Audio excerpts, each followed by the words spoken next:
Penuntun Saat Teduh Sinode Gereja Kristen Jakarta, Rabu 25 Januari 2023. Judul renungan, Komunitas yang serupa dengannya.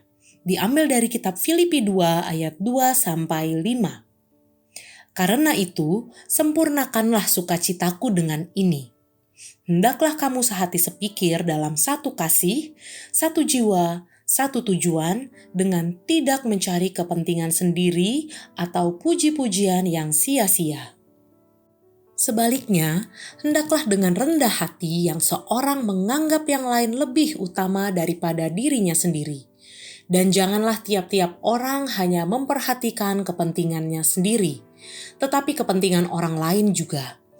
Hendaklah kamu dalam hidupmu bersama menaruh pikiran dan perasaan yang terdapat juga dalam Kristus Yesus.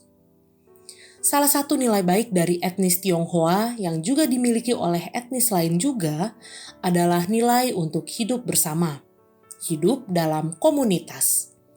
Terjalin pohon keluarga yang kuat, erat, dan tidak boleh dilupakan. Saya secara pribadi juga mengalaminya.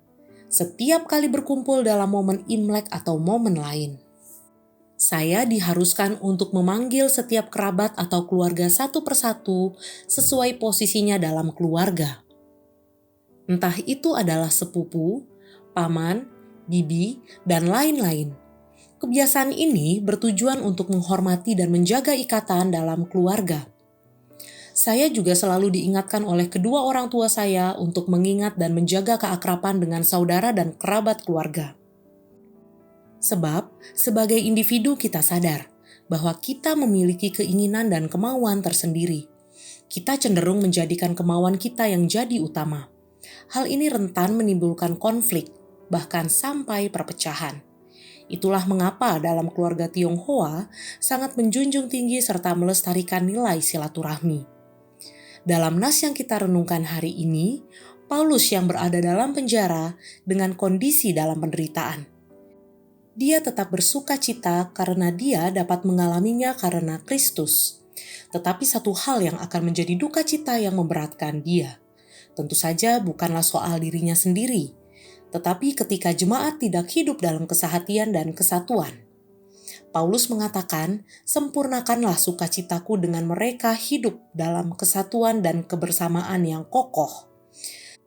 Tetapi, semua itu sulit dilakukan jika mereka hidup untuk diri mereka sendiri, jika mereka mementingkan kepentingan mereka. Karena itu, Paulus memerintah agar mengikuti teladan dan sikap hati Kristus untuk seterusnya. Mereka harus meletakkan seluruh dasar komunitas mereka dalam keserupaan dengan Kristus. Jemaat harus hidup seperti Kristus hidup. Teladan Kristus dalam kesetaraan dengan Allah tidak menganggap sebagai milik yang harus dipertahankan, melainkan mengosongkan diri, mengambil rupa sebagai hamba dan menjadi sama dengan manusia. Taat sampai mati di kayu salib. Jemaat juga demikian. Mereka harus merendahkan diri mereka dan mengutamakan kepentingan sesamanya sebagai yang utama. Kristus ketika bangkit dari kematian dan dimuliakan. Kemuliaan Bapa yang ditinggikan. Demikian juga jemaat. Seluruh hidup mereka adalah dipersembahkan untuk memuliakan Bapa, yaitu dengan hidup dalam kesatuan. Tidak mencari pujian untuk diri sendiri dan yang sia-sia. Menjaga keakraban dan silaturahmi tidak boleh hanya terjadi dalam momen-momen tertentu saja. Jangan hanya momen Imlek saja, tetapi terjadi dalam keseharian.